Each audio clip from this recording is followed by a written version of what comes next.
Thank you very much. So safe.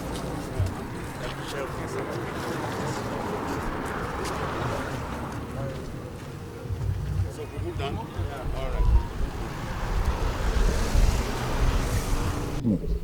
Ladies and gentlemen, it is my honor and privilege to introduce to you an Institute Administrator, an operational man par excellence, a detective of great repute, the Commissioner of Police, Ogun State Police Command, CP Edward Awolowo Ajogun, PSC.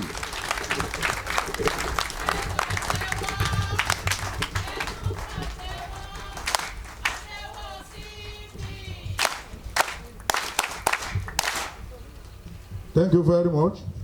At this juncture, I want to invite to the microphone the area commander, Ilaro Area Command, ACP Chris Adeyeri, for his welcome address. The area commander, sir.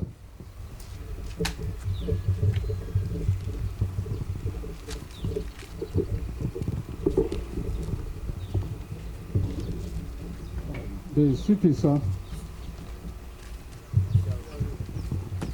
The chairman, Yewa South Local Government, the PCRC,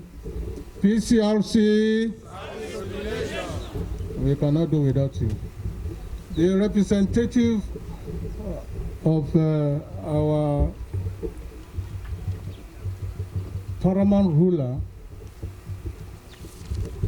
of Yewa land, Chief Lala Boba Shetusa.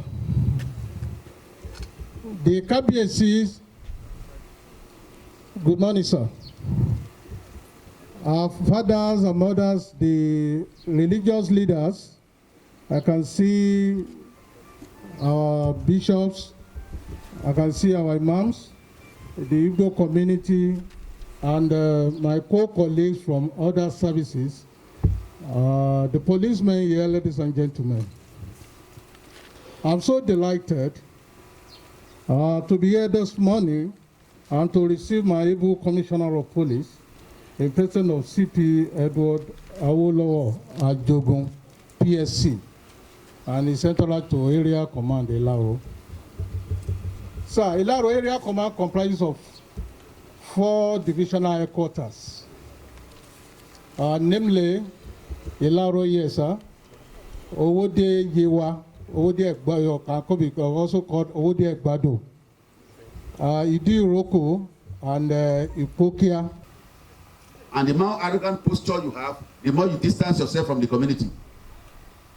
And the more you distance yourself from the community, the more you are less successful in your policing of that environment.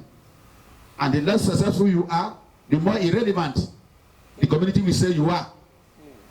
So the more irrelevant you are, the greater challenge to your existence.